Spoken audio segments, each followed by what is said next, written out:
Bonjour à toutes et à tous. Aujourd'hui, je vais vous présenter le module de commande à relais de déclenchement, le HCW253. Sur l'une de mes vidéos, je vous avais présenté le HCWM02, identique à celui-ci. Présentation et fonction du module de commande à relais de déclenchement, le HCW253. C'est un module avec un relais électromécanique qui se comporte un peu comme un interrupteur marche-arrêt, avec la partie électronique commandée par la pression courte d'un bouton poussoir pour déclencher le relais. Le relais permet de dissocier la partie puissance de la partie commande. La partie puissance est la fonction interrupteur du relais qui, par ses contacts, servent à faire passer un courant électrique sur les bornes NO, NC et commun, venant d'une alimentation secondaire. La partie commande avec son électronique est alimentée sous une tension de 12 volts. Elle sert à activer la bobine du relais par la pression momentanée d'un bouton poussoir. Le relais lui-même est une sorte d'interrupteur électromécanique qui, mis sous tension, active l'électroaimant de la bobine pour attirer une palette métallique pour faire passer un courant électrique sur les bornes communs et normally open du relais. Sur le relais sont indiquées la tension de la bobine 12 volts VCC et aussi les tensions et les puissances du courant traversé sur les contacts mécaniques des bornes NC, NO et commun.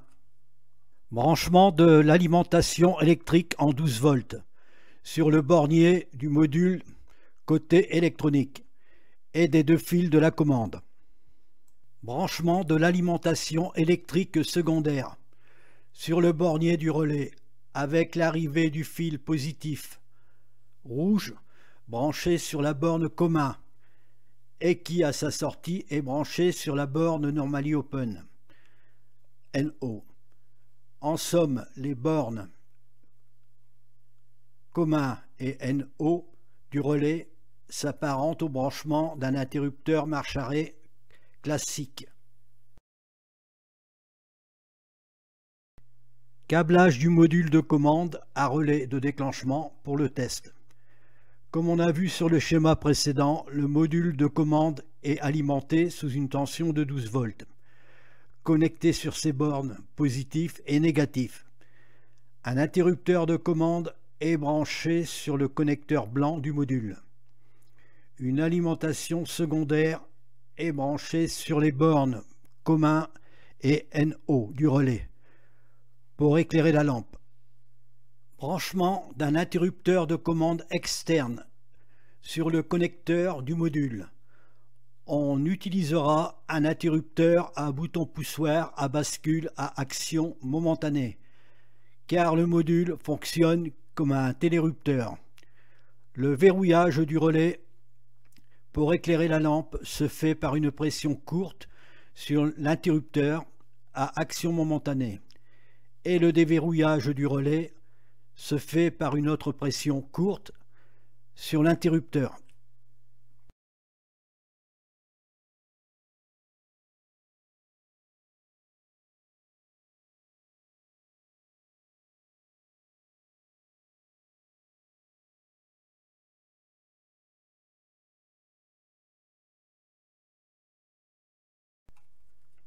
Donc, qu'est-ce qu'un interrupteur à action momentanée?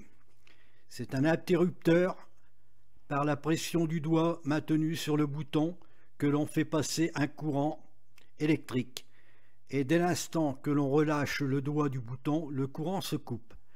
Dans les habitations, les différents boutons poussoirs à action momentanée sont utilisés pour les télérupteurs, les volets roulants, les boutons de sonnette et à mettre d'autres appareils électriques sous tension par la pression momentanée d'un interrupteur.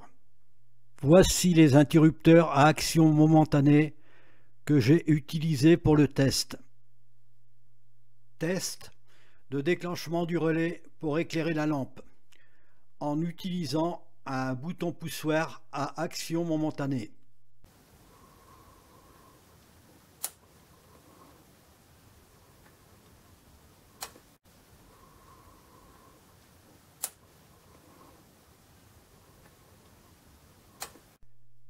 Test de déclenchement du relais pour éclairer la lampe en utilisant un bouton à bascule à action momentanée.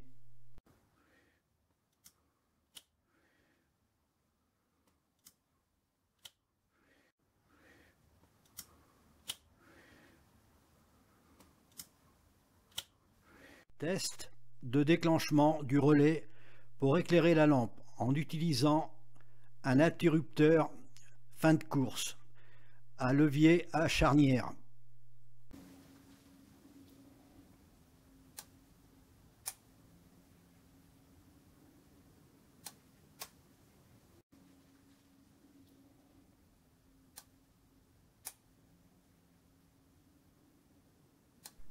Fonction du module de commande à relais de déclenchement, le HCW 253 en modélisme ferroviaire en utilisant les interrupteurs RED ou ILS.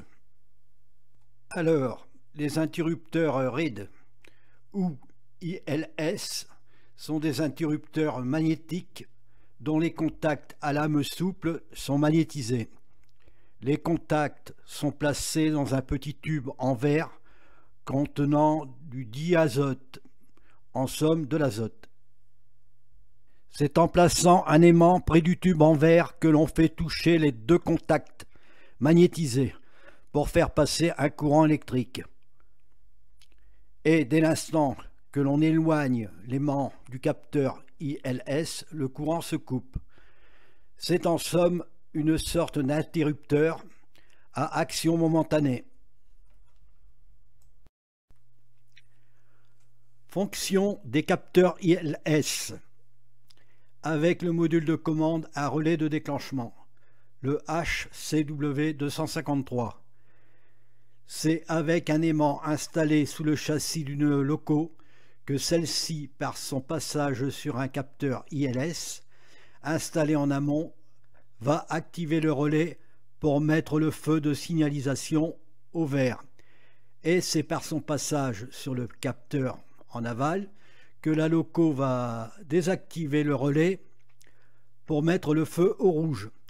Les inversions des feux rouges et verts se font sur les bornes communs NO et NC.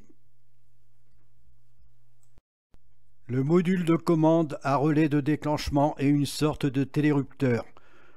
On remarquera sur le schéma que les fils des capteurs ILS sont branchés en parallèle sur le connecteur blanc de commande du module. Un premier capteur active le relais et un deuxième capteur désactive le relais, ou vice-versa. Installation d'un capteur ILS sur une voie ferrée.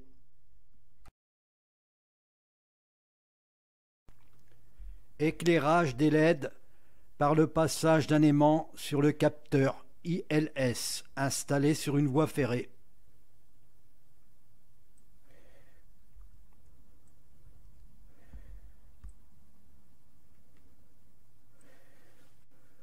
Voici un aimant installé sous le châssis d'un wagon pour activer le capteur ILS par son passage sur la voie ferrée.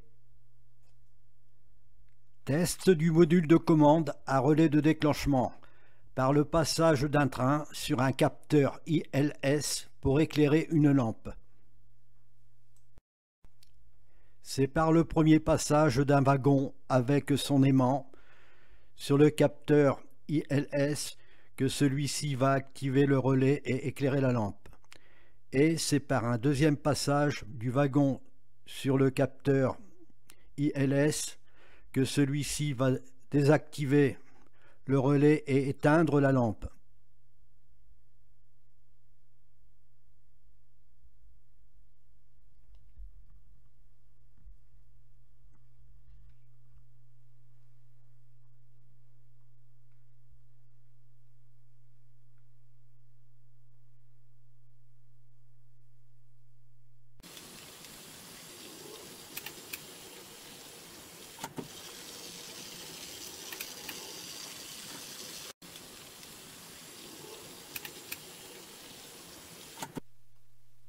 Et voilà, c'est terminé. Merci à toutes et à tous d'avoir visionné ma vidéo.